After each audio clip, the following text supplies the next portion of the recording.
All right, so thank you very much for joining today. This recording will be available after the session. My contact information is on the screen, so if you have any questions after the event and you either can't find it in the recording or you need some help specifically with a project, feel free to reach out to me. I'm more than happy to help you at any point. This is an introduction for Tableau Public, how to create a visualization and publish to the web. So first thing I'm going to do is we're going to create a few charts, we're going to create a dashboard, and we're going to publish to Tableau Public. This moves pretty quickly, so we do repeat it on a pretty regular basis. I'll be showing it again in about a week, I think. And in the meantime, like I said, you are always welcome to reach out to me, and I'm happy to help you with any questions you might have. So let me close that PowerPoint, and let me show you a couple of things about Tableau. I'm going to assume that a lot of you have not used Tableau before, so I'm going to show you what data looks like when it's been rendered in Tableau. So on our Tableau Public site, we have a section here called Greatest Hits, and it's where we try to find interesting analyses from the community that tell us something about data that is completely unexpected. And for many of you may or may not be fans of Harry Potter. There is this really cool viz that came out last year on the spells of Harry Potter. And you'll see that if you hover over each of the dots, it tells you all of the spells that happened or that were used during that particular book. So these are about the books, not about the movies, and where those spells were used. This is really data that's just in a spreadsheet, which is utterly cool, I think. Another thing, if I'm going to open it in a new tab, there's a whole series of really terrific looking vizes that give you inspiration on what you can do within Tableau. This one I think is actually pretty fun. It's the top 100 songs of all times, but based on lyrics. So if I hover over this box, it says that the word "the" actually appears in all of these songs, whereas the word "bit" appears in these songs. The word "woman" appears in this number of songs. These are the top 100 songs in probably the Billboard list, and Chris Love took some time to visualize this based on how many times the word appears in that song. If you know Hey Jude, this is na na na na na na na. Hey Jude, that's what that is. So it's a really kind of an interesting way to look at what's otherwise kind of boring data. Here's one more example. This is actually data we're going to use for the class today. It's bicycle accident data here in Seattle. And, you know, if I were to give this spreadsheet to my mom is always a really good sort of bar for me to measure. If I give this spreadsheet to my mom and I say, "Mom, hey, where are all of the accidents in Seattle?" She would look at me like I was completely out of my mind.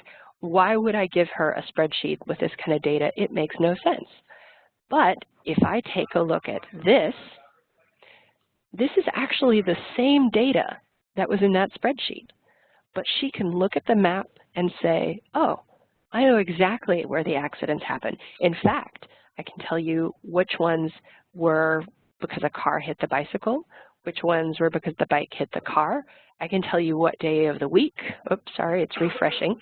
I can tell you what day of the weeks are bad. In fact, Tuesdays are kind of bad. I can tell you what months of the year are bad. And I can tell you what the weather conditions are like, the road conditions, and the light conditions. And for all of you naysayers who haven't been to Seattle, actually, the majority of accidents happen, bicycle accidents, happen when it's clear outside, it's dry, and it's daylight. So that may be a little bit of a surprise to people who think that, you know, it rains all the time in Seattle, and why would people ride bicycles? Well, this is a different way of looking at this data and say, you know, I can tell a story with this chart in a way that I can't really tell it in a spreadsheet. So I'm going to go ahead and keep moving.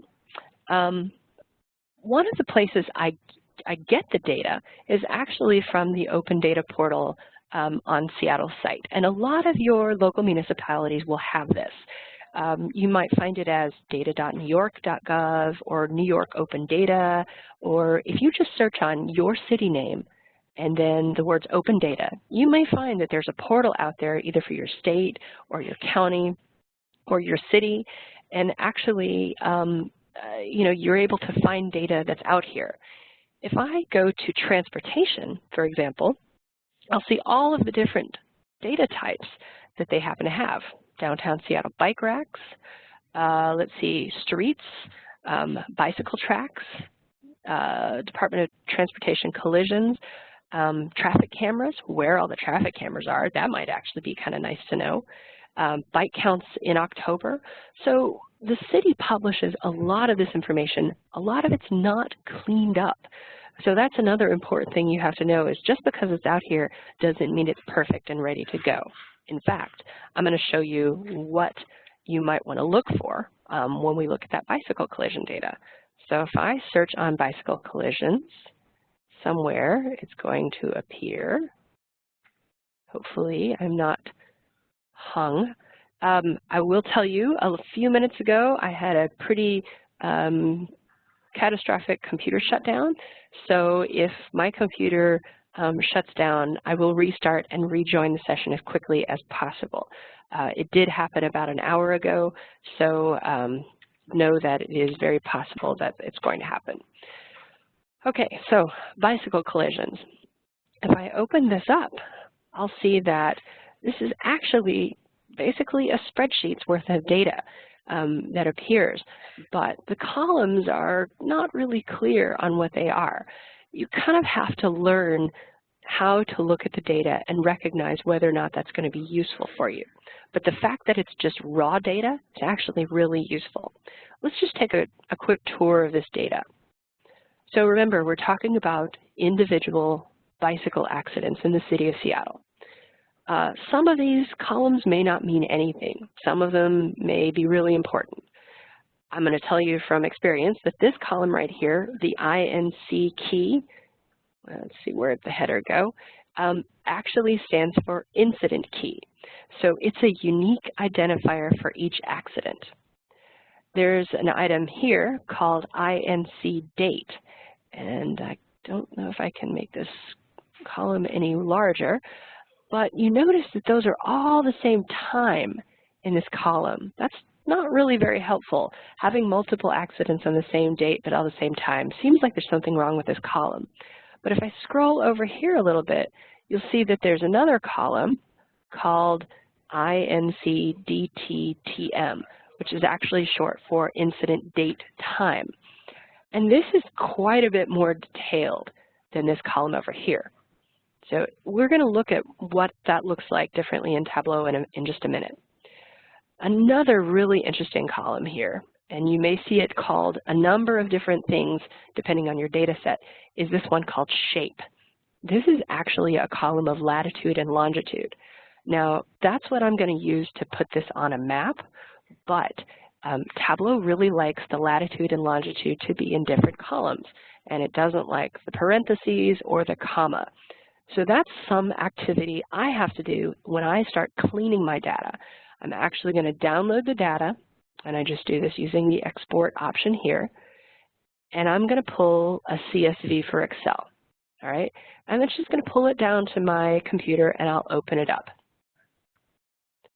So I'm going to minimize that and actually show you what it looks like now that I've opened it up.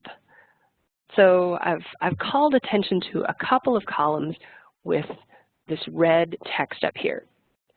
So I renamed this incident key, and I renamed this date time, and I also renamed this light conditions, because when I'm looking in Tableau, I'm looking for columns. Let's see, can't hear you. Okay, can hear me now. Okay, so I'm looking for columns that have some meaning to me, or might have meaning when I'm building a visualization. This column, for example, accept RSN code. I don't know what that means, and I'm not really sure it matters to me. So I'm going to maybe ignore that for now. The same thing with this COLDET key. Maybe that's column, well, it looks like they are the same items here, but I can't tell for sure. So maybe I'm going to ignore that column. So what I've really done is kind of gone through the spreadsheet, and I've called out columns that I think I might want to use in my viz. And notice that I have latitude and longitude here as two separate columns.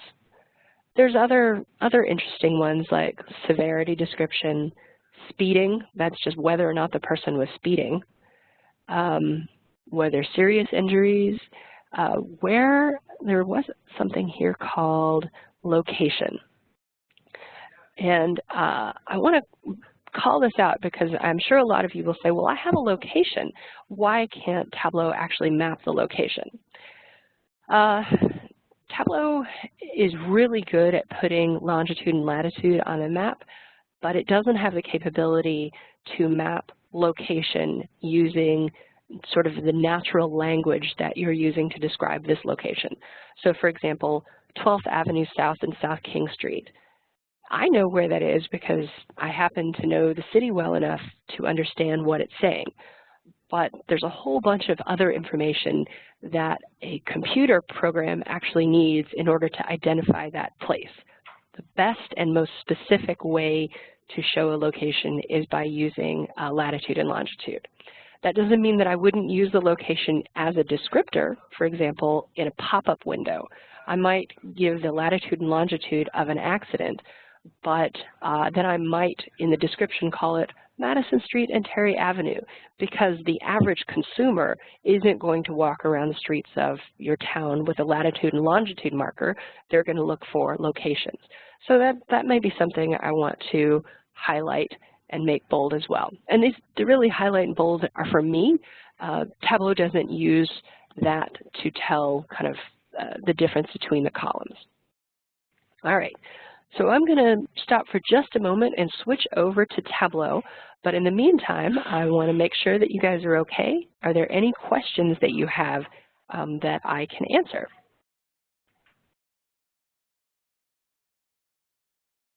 No? All right. So I'm opening Tableau Desktop.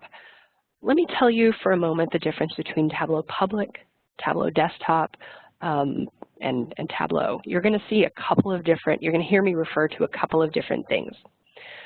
So earlier when I showed you all of these visualizations in my profile, and then I also showed you the spells of Harry Potter and the top 100 songs of all time. These were stored in our platform called Tableau Public. It's essentially the cloud. If you think of Tableau Public as YouTube, then you think of Tableau Desktop or Tableau Public for Desktop as the video creation tool. Okay, so you need both of these things together, one to publish the visualization, but one to actually build a visualization. So when I am referring to Tableau Public, that's actually where I'm putting the story when I'm done. All right, but when I'm in here, this is actually Tableau Desktop, okay? So there's a couple of different versions of Tableau Desktop. The one I'm using, and the best way for you to tell the difference, is that if I click this little More button right here, I have all these different connectors that I can use to connect to different types of data. Tableau Public has a limited number of data connections. You can connect via Excel, a text file, Access, JSON file, and Google Sheets. And you might ask, well, what's the difference? Why would I use one versus the other? There's a pretty big difference. Tableau Public for desktop, so that's the one, the smaller version of this, is free. It's totally free. There's no license attached to it. You can use it as much as you want. We like to encourage you to use open and public data because you have to publish to the web in order to save your file. Whereas Tableau Desktop, which is the version I'm using right now, will actually let you save to your hard drive. The reason I brought this one up today is because I want you to see that there are some additional capabilities in here, but that doesn't actually limit what I can do in Tableau. The functionality between the two products is exactly the same, and I would say probably 100% of the items that are in my profile. So I have built, let's see, how many vises have I built? Cancel. I've built 79 vises. All of these I have built using Tableau Public, the free version, okay? So there's no reason for you to avoid using the free version. If you happen to have a large Hadoop server, for example, you're trying to connect to, you're probably going to want to use the bigger, beefier Tableau desktop. But in the meantime, Tableau Public, like I said, is free. And it's one that you can get help from our team at any point. So a couple other things that you should see here. This center section are all of the vises that I have worked on most recently. There's a couple of sample workbooks that we give you so that you can learn and play with them. And then also in this column right here, there are some getting started links, some other training tools that are really helpful. And then in addition to this Viz of the Week, where we highlight one visualization that we think is particularly fun or interesting, we curate a Viz of the Day as well, and these will show up in Tableau Desktop for Public. So I'm going to connect to Excel, because remember, I had the bicycle collision data. The last time I saved it was about 9:15. That was a few minutes ago, because I made a change to one of the columns, and then I'm going to open it up. And this is what it looks like as it's looking at your data. Okay, so this is the Data Source tab right here in the bottom left corner. If I had different tabs of my spreadsheet, they would all appear here. I could bring them over and join them so that I can see more than one spreadsheet at a time. That's a little bit, that's a different conversation for a different day. But I'm going to show you in here how to look at some of this data. Now, remember, that spreadsheet had a whole lot of columns in it, and some of which didn't really mean a whole lot to me. So I'm going to ignore some of those. But this item right here, incident key, remember, I renamed that so that it was a little bit easier to find. I also renamed this one into date time. And I want to show you the difference between this one, which is the incident date, this one, and then this one, which is the date time. In the upper left corner of each column, Tableau will attempt to tell you what kind of data it thinks is in that column. And when Tableau looked at the data in this column, it said, I'm not really sure that that's formatted correctly. I think that's just a string. It's just text. But clearly, it looked at this column and it said, no, that's date and time. I understand how that's formatted. So there are different date time options that are going to, that can appear as you're looking at data. And so you'll want to kind of pay attention to your date time formats as you're importing data into Tableau. Make sure that it thinks that it is looking at date time if what you intend is for date time. If I keep going to the right, you'll see that there's also a number item here. In this case, it was number of injuries. And if I scroll all the way over to the right, where I have latitude and longitude, you'll see that it shows a little globe in the upper corner. That means that Tableau recognizes this as geographic information. So by default, Tableau is going to recognize, at least in the US, and I'll go into this in just a minute, city, state, zip code, congressional district, and latitude and longitude. Internationally, it'll also pick latitude and longitude. It will take some postal codes. It will also take some departments. A lot of countries have departments instead of states. A lot of those are recognized as well. When we go look at, when we go look at the data a little bit later, I will show you, geographic roles. These are all the geographic roles that it recognizes by default. Now, we always try to add to these. In our next version of Tableau, I think there's going to be greater use of shape files that are they're actually really helpful for internationals, but by default, these are the different kinds of geographic roles that Tableau is going to recognize. All right, so now that we've taken a quick look at the data, we're going to go ahead and we're going to go to Sheet 1. So if I click on Sheet 1 right here, this brings up the sort of canvas that I'm going to spend most of my time working with when I'm in Tableau. On the left, you have dimensions and measures. And dimensions, if you really want to think about them, you need to think about them as categories. So they're generally going to be words. They're going to be things that are categorized. For example, light conditions. There it is, light conditions. You might have light conditions that are it's dark outside, it's daylight outside, it's dusk. Those are different categories of light conditions. You might also have road conditions. Was the road wet? Was it dry? Was it icy? Was it snowy? Was it something else? So these are categories, if you think of dimensions as categories. Measures are frequently numbers. So they're things that can be added. The one exception really is latitude and longitude. You don't want to add latitude and longitude, but there's a reason it's down here, and I'll show you in a second.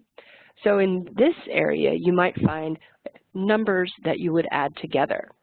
And at the very bottom of here, you're going to see number of records. And that basically means if you grab let's say, light condition, you want to know how many of different kinds of light conditions there are, you would highlight light conditions and number of records, and it would present a chart of how many of each kind of light conditions accidents there were on that particular day. Okay, so that's the difference between measures and dimensions.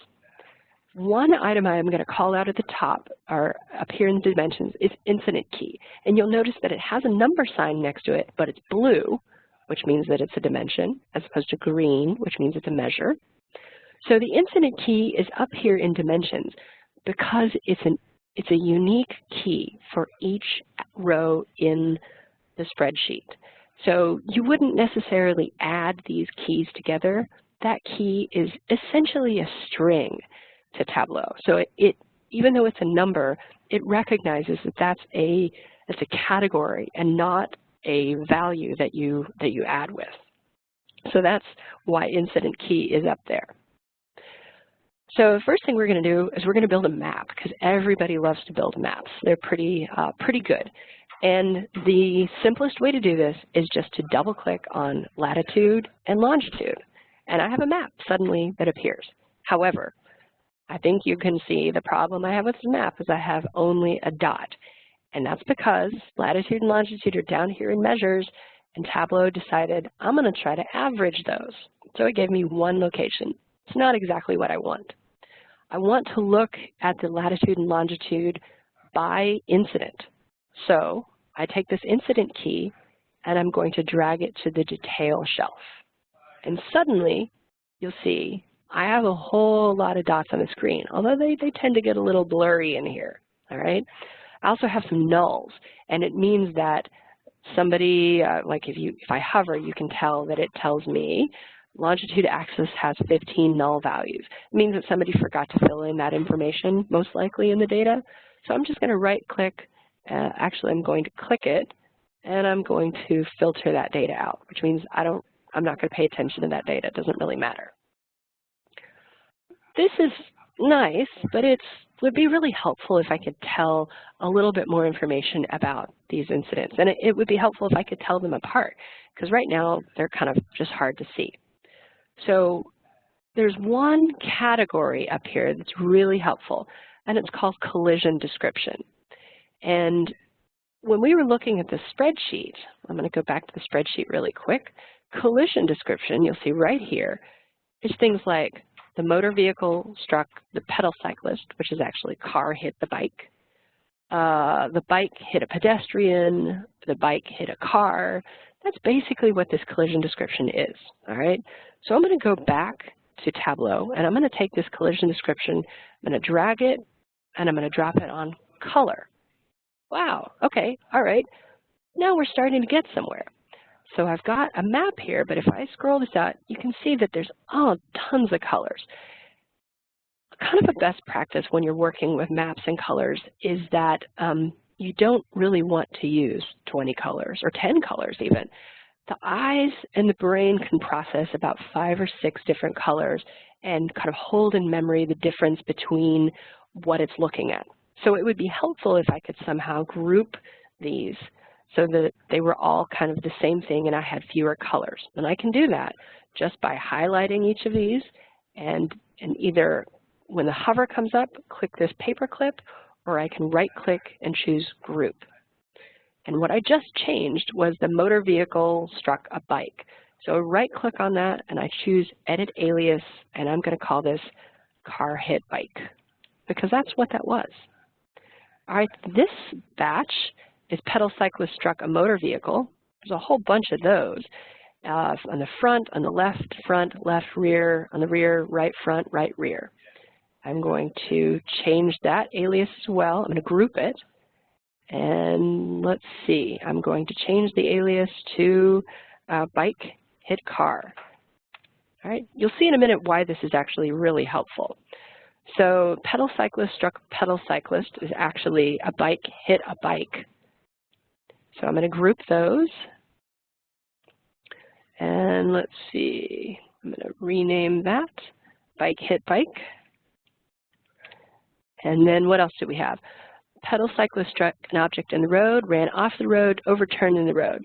So that was sort of the bike kind of solo problems. So I'm going to group that, and I'm going to call that edit alias solo bike, meaning nobody else was involved in that one. And then this last one, pedal cyclist struck pedestrian.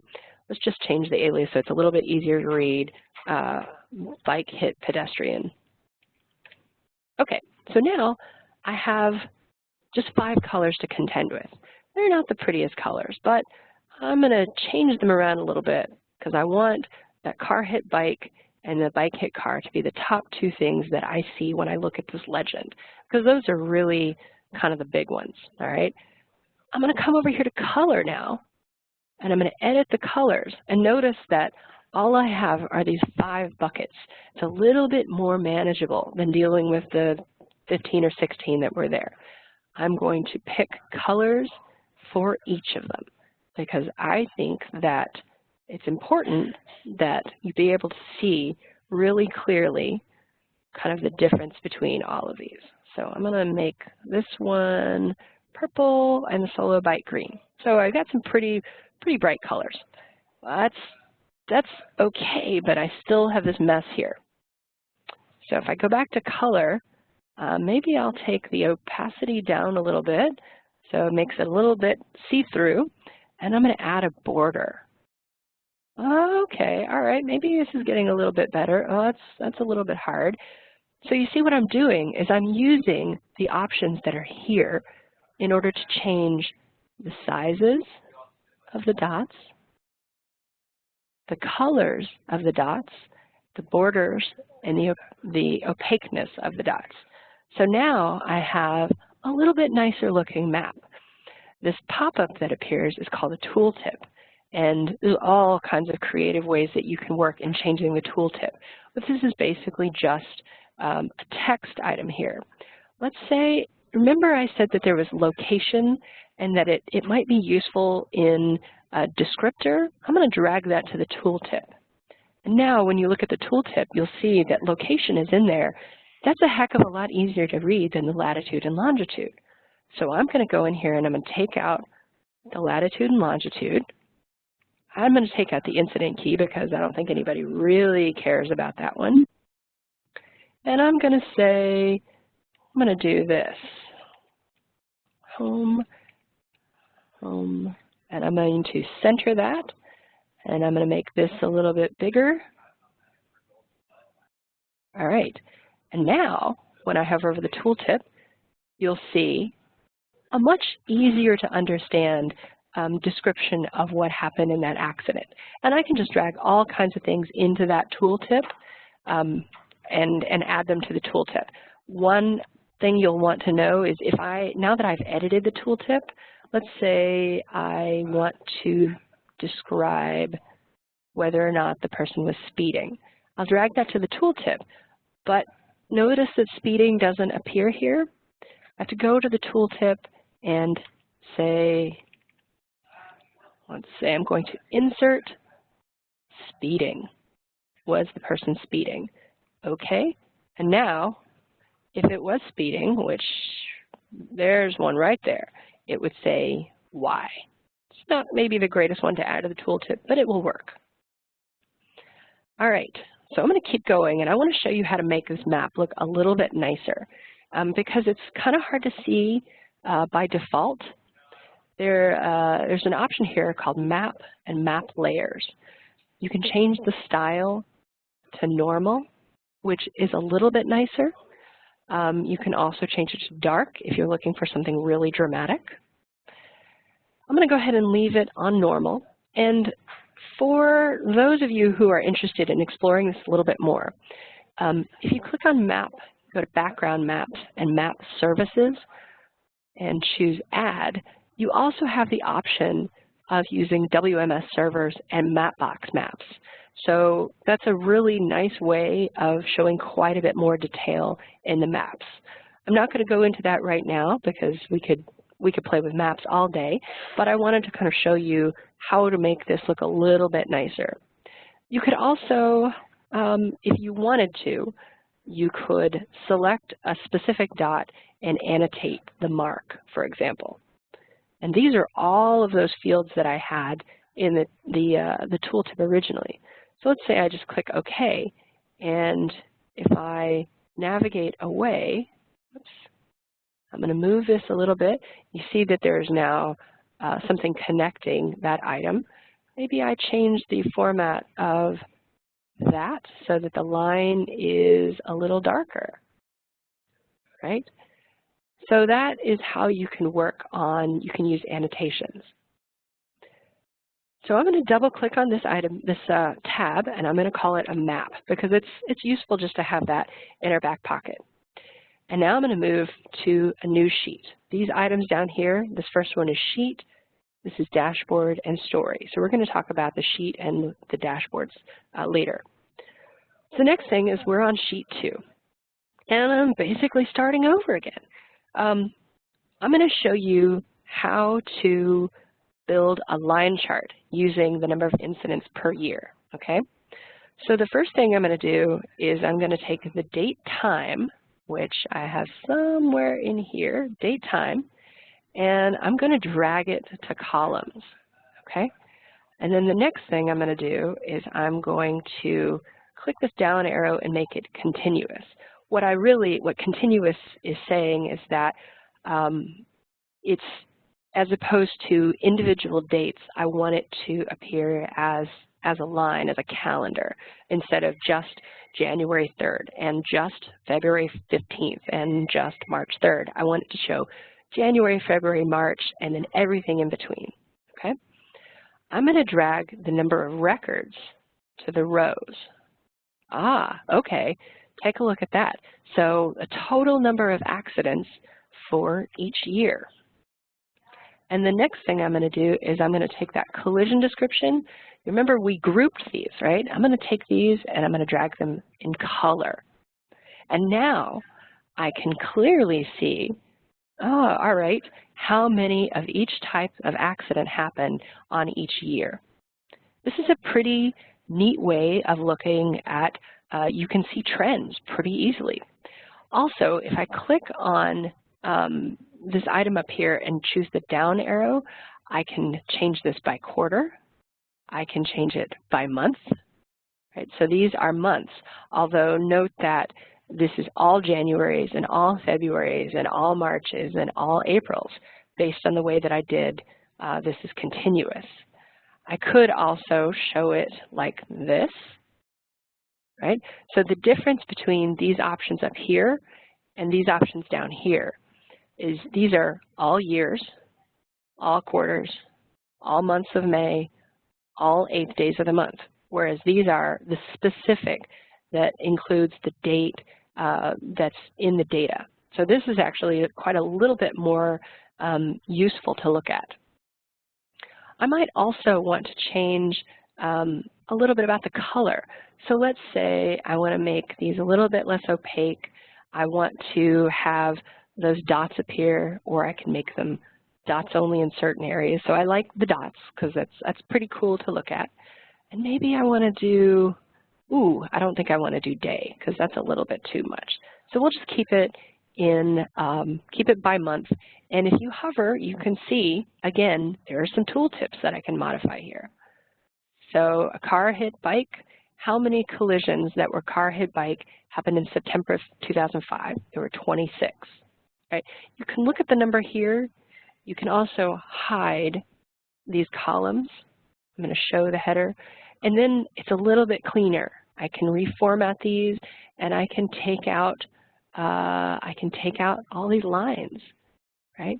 So what if I don't want to have lines here, but I just want to show the measurement of the data, right? So it's a little bit of cleaning, but notice what I just did here is I took out all of those background lines, and now it's just a little bit cleaner to take a look at, all right? So I'm going to go ahead and name this line chart. And that's as simple as Tableau gets. You drag and drop things to explore your data. All right, the next chart type I'm going to show you is using this function up here called Show Me. What Show Me gives you are all of the different chart types that are available in Tableau, but it tells you what kind of data it needs in order to use that chart type. So you'll see if I hover over a map, it tells me at the bottom that you need a geography plus at least 0 to 2 measures and 0 or more dimensions. Whereas a scatter plot, you need 0 or more dimensions and 2 to 4 measures. So these are different kind of chart types. If I click on, let's say, weather and the incident key, it doesn't, nothing actually appears. This one is highlighted and says, oh, you can create a text table. So let me show you what that looks like. That's not very interesting. It doesn't really tell me anything. But if I do Control Z, that's undo. If I take weather and then I go down, let's see, go down to the number of records. Okay, now this is a little bit different. So I've got now a couple of different chart types that it's suggesting. Maybe I want to do a horizontal bar chart. In fact, you'll see that the recommended one is highlighted in red. So I'm going to take its advice and I'm going to go with bar chart. And I can click on Show Me again to make it disappear. Well, this is okay. It's not very interesting. But you remember that we have this collision description group. If I bring this over here to color, yet again, these come back again, and they show us all of those different collision types. I can also use these keys up here, these buttons up here at the top, to sort top to bottom. And I can also look at the data that's here. Notice there's something here that says null. It means that there was at least one item in the weather conditions column that didn't have anything in it. So I'm going to right-click that, and I'm just going to exclude that data because I really don't care. And all of the rest are okay. So this is actually pretty helpful. Now I've got a bar chart, which I'm going to title right down here, bar chart. And now I've got a line chart and a map.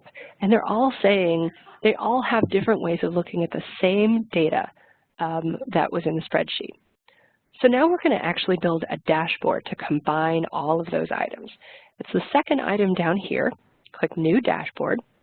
And notice that this is a little bit different looking. I don't have these options here in the marks card.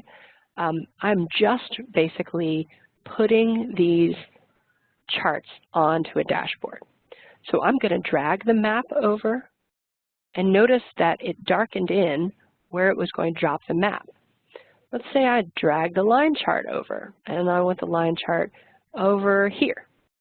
Okay, and let's say I want to put the bar chart right down here. Okay, well, this is all right, but this is really kind of irritating. So let's take this, I'm going to click the down arrow, and I'm going to make this floating. And that means it's going to go wherever I tell it to go. And let's say I only really, oops, I don't want that. Control Z, remember, is your friend. So I'm going to keep this as floating, and I'm going to put it right up here. And maybe I'm going to hide the title, because it's pretty obvious what the title is. I'm going to hide the title here, hide the title here, and hide the title here. And then maybe I'm going to drag this so that it's a little bit lower. And now I have something that's a little bit more interesting. Let's see, let me move this now over here. And what if I just kind of scooch this way a little bit? So now you can see there's the beginning. Let's see.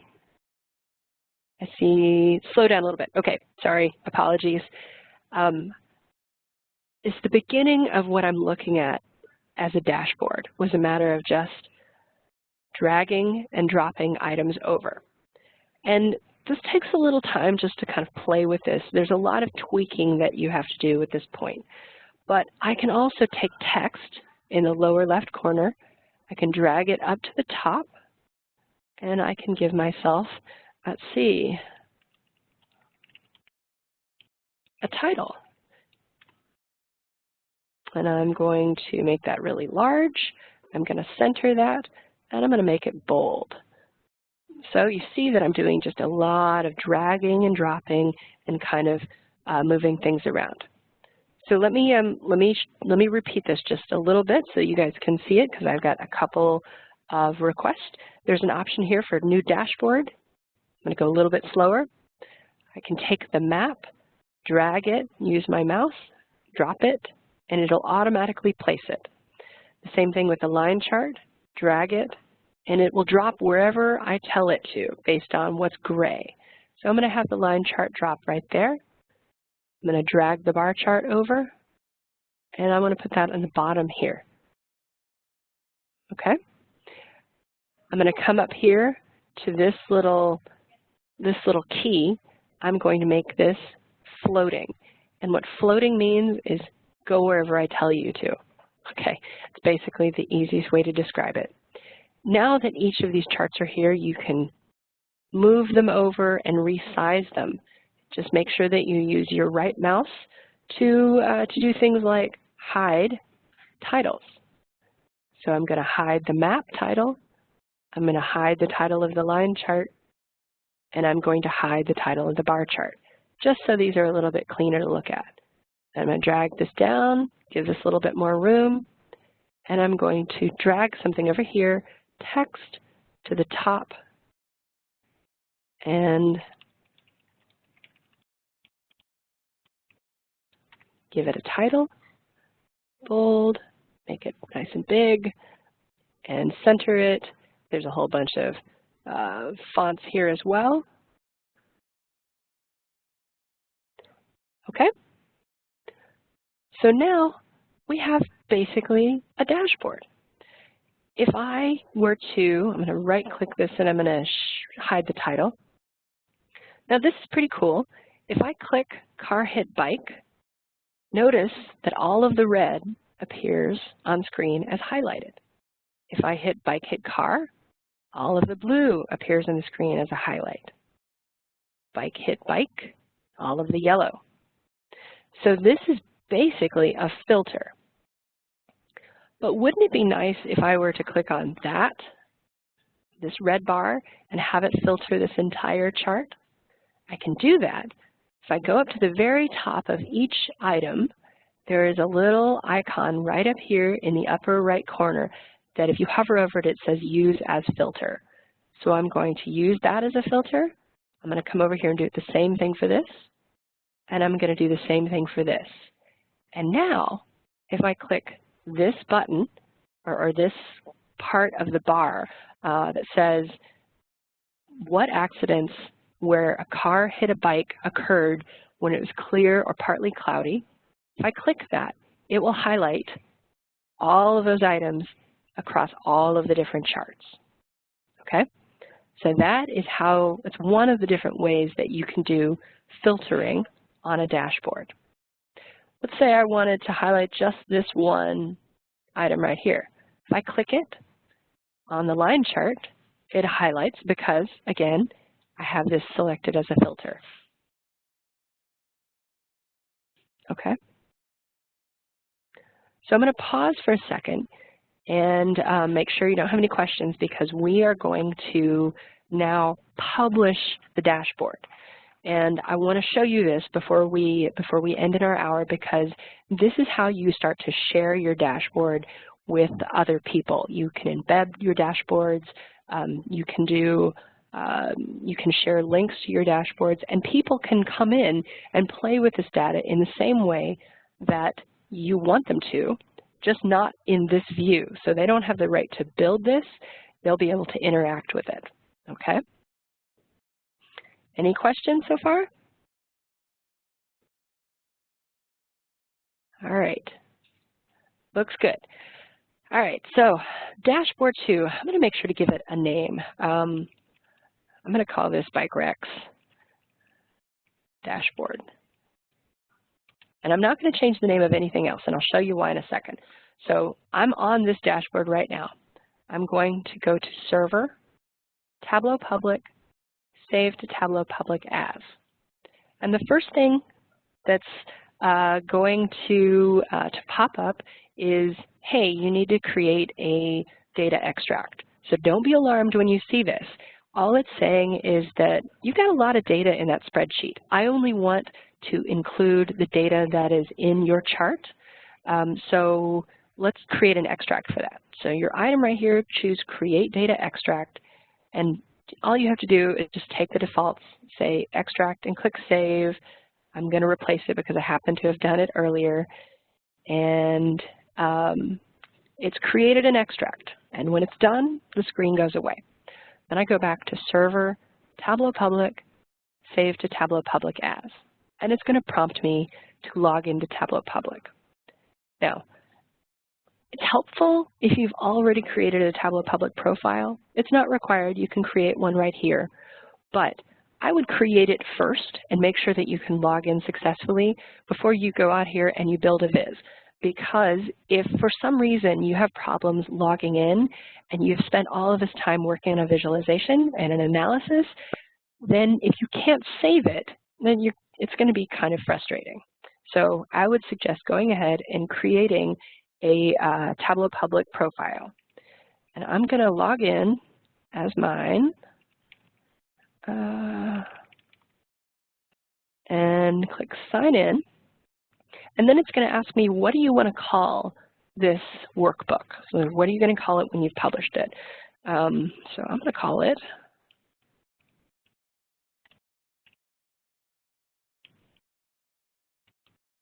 How Many Bicycle Accidents Happen in Seattle. I'm going to click Save.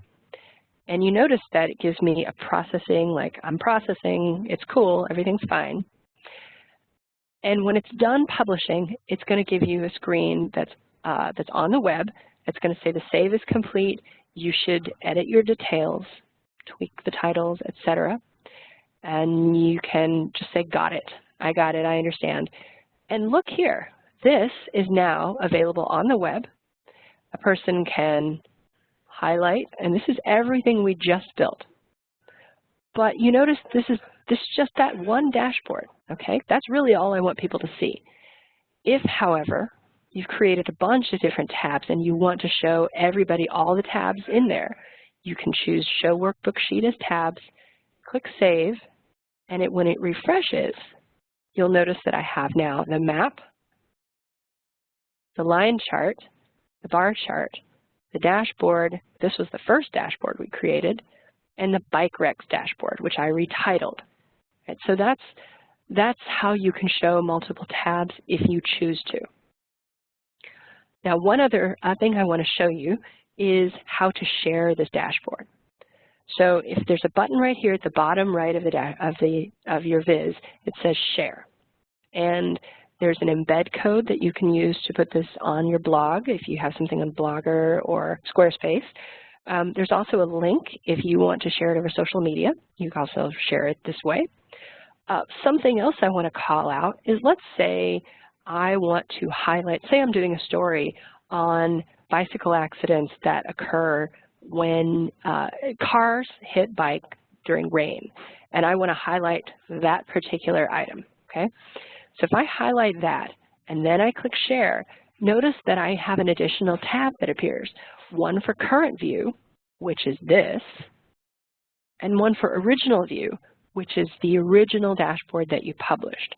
So you can embed some specific views of the dashboard if you choose. You don't have to give everybody everything all at once, right? That's generally how you're going to share in Tableau Public. There's also an option here to download, and because a lot of folks are working with public data, we really do encourage you to let people download your Tableau workbook, because it's not that people will borrow or steal your ideas. It's how a lot of people will learn.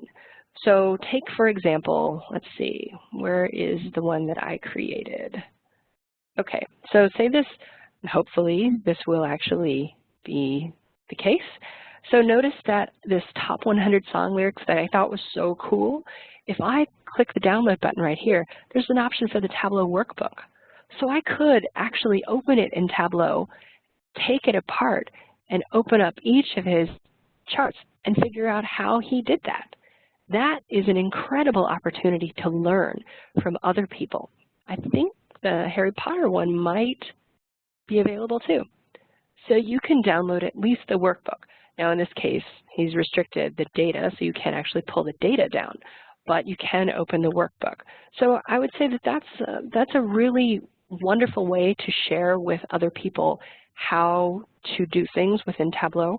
So we usually encourage people, if it's okay and you're using public data, then you might as well share it. Now, one of the questions I've received in the chat is, if the data is not public, can you keep it specific to your website and blog? I would probably suggest not using Tableau Public if your data is not public, specifically because you are going to be worried about security of your data. You can, you go back to my profile, you can hide your viz, which basically you use this little icon right up here, and once it turns blue, it means the next person that goes out to look at my profile won't be able to see that viz. But anybody who's already following me is going to see my viz in their activity feed, which is right here.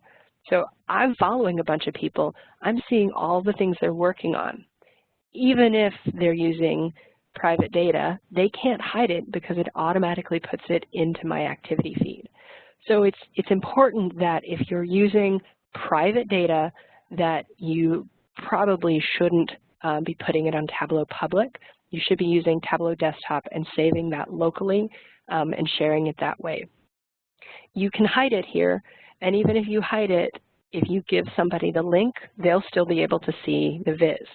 So if you wanted to do something while this is a work in progress, you might want to hide it, and let's say, because I'm logged in, I can see it.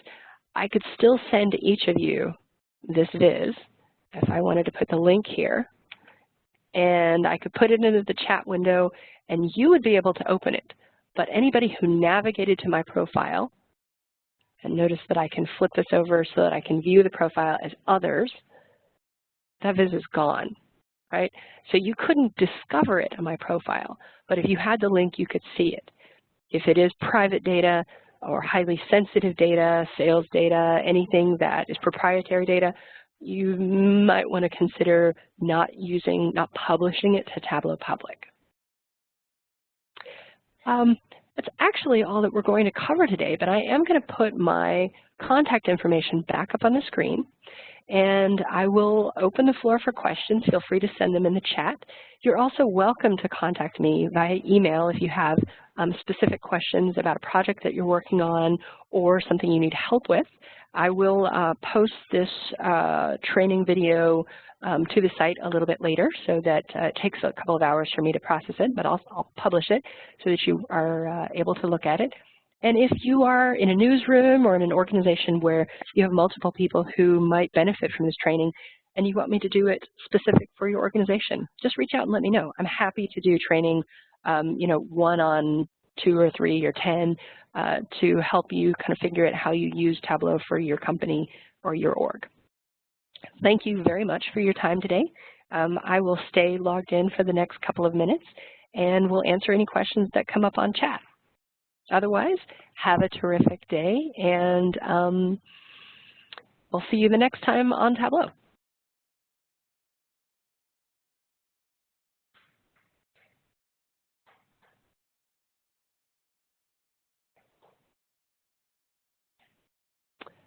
So one of the questions that has come up is, let's see, you've mentioned that Tableau has a difficult time with lats and longs for Europe near the beginning. Actually, it has no problem with latitude and longitude. It's perfectly fine. It doesn't, for example, do local districts in Europe yet. There is some functionality that's coming soon for shape files that you'll want to watch out for in the next month or so, hopefully in the next month or so, and you'll be able to create shapes that are that aren't reliant on like U.S. congressional districts. So you might have voting districts, for example, in Paris that aren't built into Tableau, but we enable you to use them. So there's no problem with latitude and longitude. That works perfectly fine all over the globe. One of the other questions that Kevin's asked is, can you describe the differences in sharing, which is publishing options, using public versus desktop versus server? There's actually all the same. When you publish to Tableau Public, you are effectively sharing the viz, and you can allow people to download it as using the link or look at it through an embed code, as opposed to server, which is where you save the workbook itself, the workbook file, which is an extension of TWBX, we call it a TWBX, where you save the TWBX to a server, and you may have people collaborate directly with your workbook in progress. So maybe the difference would be with public, you're really potentially sharing it with the public. Desktop is the version that you build it in, and server is a private instance of public, if you were, so that you can share it internally with your colleagues. Christina asked the question, is there a way to customize the dot on the map with an image? Yes. Instead of a dot, you can actually use a shape. I think, let's see, I think I may have one of those out here. This may not be the best example, but I'm going to show it to you anyway. And for those of you who are not Seattle Seahawks fans, I apologize in advance. Let's see. Well, no, that's a circle as well. What do I have here? Let me go back to this really quick in the map. So instead of the dots, I can make the mark shape right here, and I can change the different kinds of shape.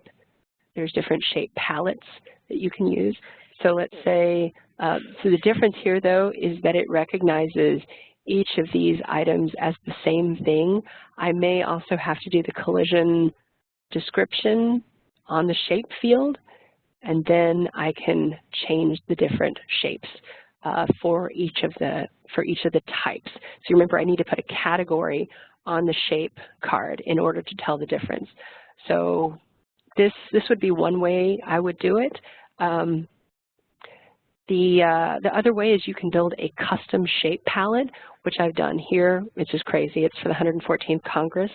So I'd say I put this person, this person, this person. And you can see it's actually really hard to see because these are teeny tiny pictures. And actually they're colored, so I need to take the coloring out. But that's what I just did, is I used a shape file instead of a circle to represent those items right there. Let's see. Question. What about SQL queries? You will have to use Tableau Desktop in order to access any SQL databases. So you'll probably want to do a little searching on that specifically. I can't give you enough details on that in here because this is a Tableau Public specific. This is Tableau Public. Tableau Desktop is a has completely different functionality when you're talking about connecting SQL. One other question, in Tableau Public, can I open a Tableau file? That's a really good question. You can open a Tableau file that was saved from Tableau Public. So for example, I go out here and I grab the spells of Harry Potter and I say this workbook right here. If the workbook has already been saved to Tableau Public, yes, you can open the workbook from Tableau. So one way you can do that is a file, new, come on, and the data source, I can open a workbook, and actually, let's see, this is not going to work on here because I'm using Tableau Desktop, but there's an option in here for you to open a workbook directly from Tableau Public. So that's how you'll open a workbook that you've already created in Tableau Public. And one other question I've gotten, oh, maybe this is a continuation of the last question. What about SQL query? Is it important for Tableau? Not sure I understand the question. It's definitely not part of the Tableau Public realm that you need to look at, but you might want to do some more searching on that regarding Tableau Desktop. Any other questions that I can answer for you guys? And I'll put my contact information back up. And if not, I hope you have a wonderful, wonderful day. And feel free to shoot me questions via email, and I'm happy to answer them. Christina, I see a message. Is there a way to fix the extent? I'm not sure I understand the question.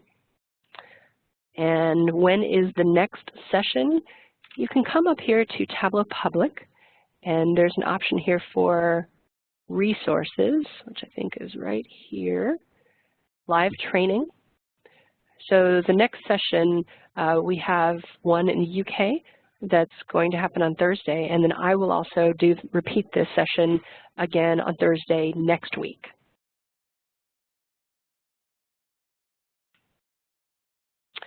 Let's see. And Christina, you asked, is there a way to fix the extent and make it always the same? Do you mean, is there a way to make what always the same? To lock it so it's just the same map each time? Good question. It's actually option right here. You can choose to reset the map and then remove the map options. So map options, I'm going to take them out. Here it is. Now, there's definitely some nuances with the map. I noticed that if I zoom in for, let's see, I can't zoom in, right? So I'm stuck the way that it is. But if I use a filter, and I didn't show that in this example, but if I use a filter that highlights a particular area, it will zoom in automatically. So the answer is yes and no.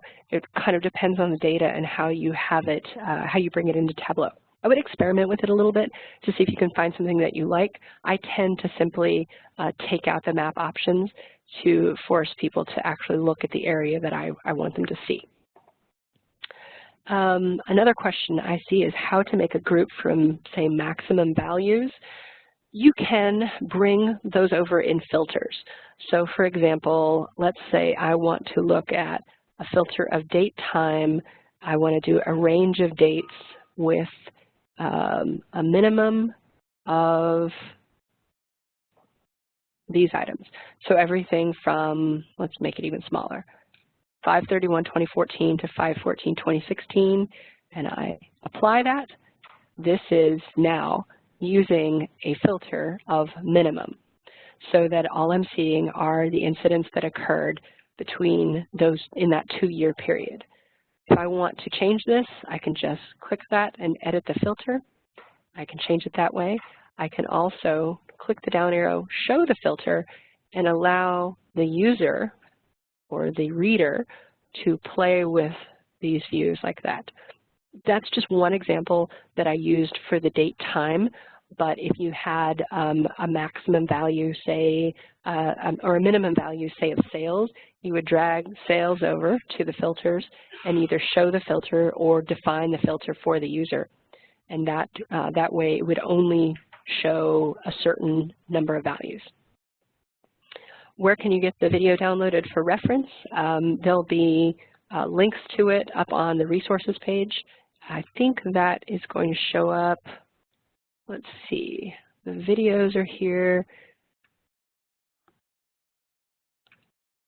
I think that's going to show up as an artifact of the invitation that the sign up that you did when you applied or when you joined this event. So if you reach out to me and send me a note specifically if you want the video, then I'll make sure that you have a link to it. That would probably be the easiest way.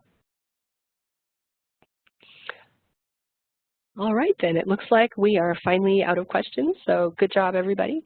Again, my contact information is right here. Give me a shout if I can answer any questions for you, and thanks so much. Have a terrific afternoon.